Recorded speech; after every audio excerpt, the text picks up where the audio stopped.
You know, we're flying over right now. We're flying over a thing called the Gulf of America. And I'm signing a proclamation, and perhaps you could define that. This is a proclamation declaring today, February 9th, 2025, as the first ever Gulf of America Day. And we're flying right over it right now. So we thought this would be appropriate. Even bigger than the Super Bowl. This is a big thing. And almost everybody now has assented to that.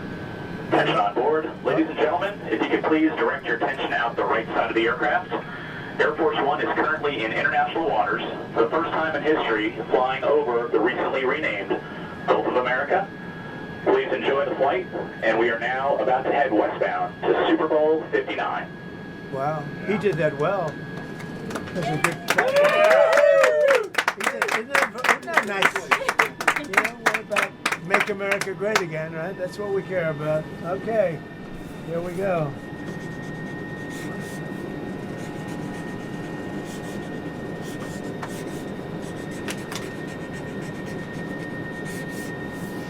So this is a famous pen now. Here you go. Okay.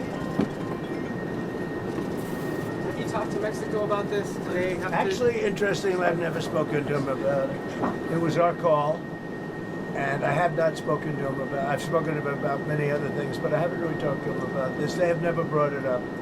I'm a little surprised at that, but they've never brought it up. And, we're talking about fraud, waste, abuse.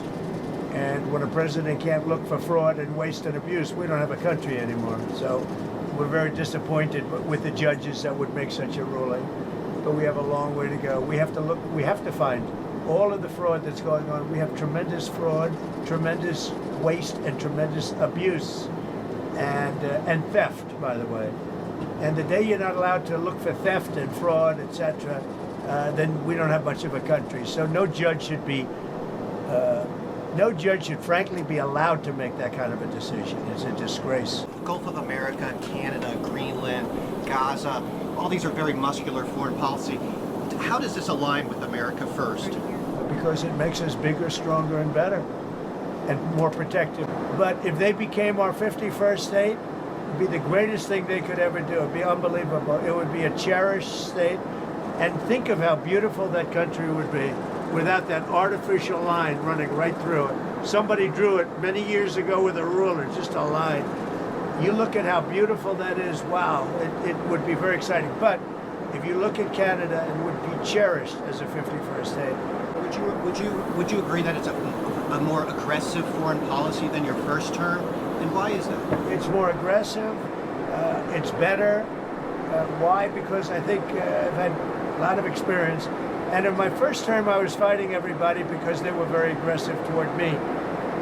I always said survival and taking care of the country, not necessarily in that order.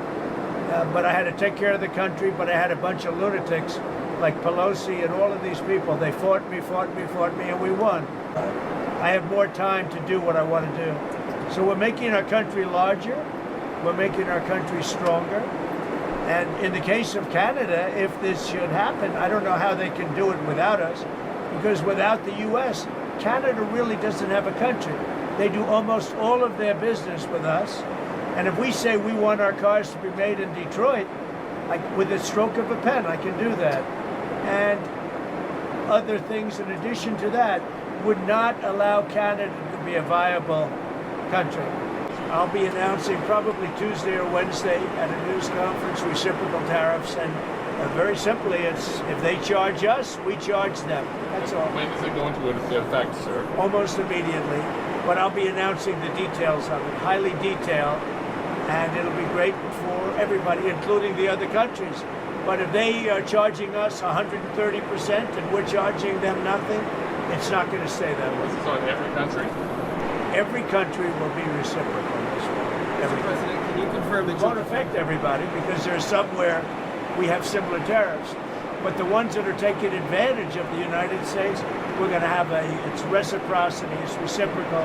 We're going to have a reciprocal tariff. But we'll have a news conference Tuesday or Wednesday. And just on the steel question, just so I understand you We'll also correctly. be announcing steel tariffs on Monday. On this tomorrow?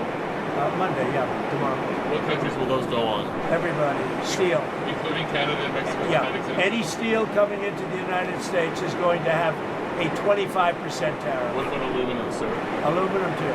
10%? 25%. 25 for aluminum? 25 for both. And think of it as a big real estate site.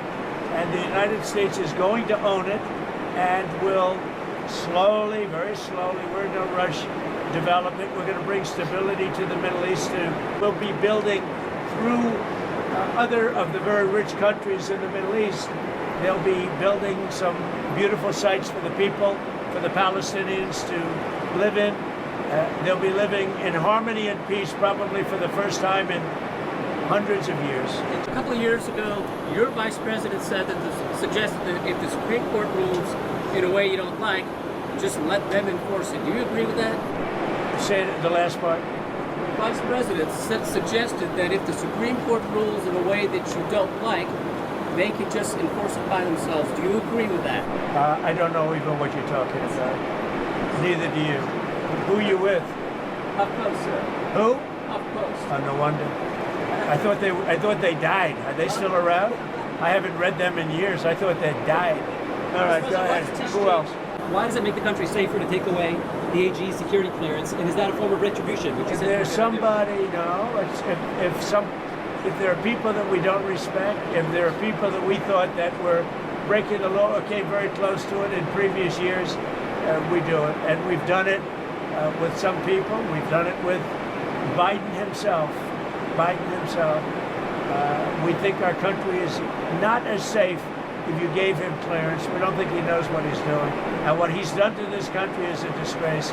And what he's done in terms of allowing criminals, murderers, drug lords into our country, people from mental institutions into our country, he should be ashamed of himself. Committed to buying and owning Gaza.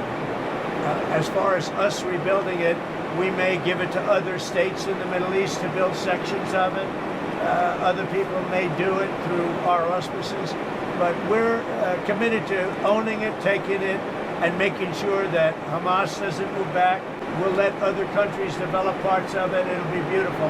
People can come from all over the world and live there. But we're going to take care of the Palestinians. We're going to make sure they live beautifully and in harmony and in peace, and that they're not murdered. This has been the most dangerous site anywhere in the world to live in. I watched the hostages come back today, and they looked like Holocaust survivors. They were in horrible condition. They were emaciated. It looked like many years ago, the Holocaust survivors. And I don't know how much longer we can take that. When I watch that, at some point, we're going to lose our patience. When I see that scene that I saw today with people coming out of helicopters and airplanes that are emaciated, that look like they haven't had a meal in a month, the whole country looks like it's a fraud. It's fraud, waste, abuse, but it's a tremendous fraud. And what Elon and his group of geniuses have found is unbelievable. It's unbelievable. And that's just in USAID. Soon we're going into education. You'll find the same thing but bigger. Soon we're going into the military, and you're going to find a lot of bad things happening there. You'll find it because our government has not functioned properly for many, many years, and we're going to make it function properly. We're even looking at treasuries. There could be a problem. You've been reading about that with treasuries. And that could be an interesting problem because it could be that a lot of those things don't count. In other words, that some of that stuff that we're finding is very fraudulent. Therefore, maybe we have less debt than we thought of. Think of that. So a lot of things are happening, but Elon's doing an excellent job. We started with 12 guys with high IQs, and now we have 100 guys with very high IQs. Do you think Congress... The ones that have been, the few that have been legitimate in terms of getting legitimate money, will probably put it through the State Department. It'll be handled by Marco Rubio, highly respected man. I think space is going to be one of the most important things we do. It's going to be all about space, especially defense. So space is very important. I'll tell you what, there's a light over the United States. People are happy. They're more confident. We've had approval ratings that there's never been anything like it. We've never seen 49 points up. 49 points up. And I think there's a light actually long beyond this country, all over the world. I've been called by other leaders. They said, sir, there's a light over our country right now. There's a light over the world. We got rid of a horrible and totally inept administration, an administration where the president wouldn't even go and do a Super Bowl interview. For 4 years, I mean, he didn't do a Super Bowl interview. I did. You'll see it in about 1 or 2 hours. Why do you want to be chairman of the Kennedy Center Board? Because I want to make sure it runs properly.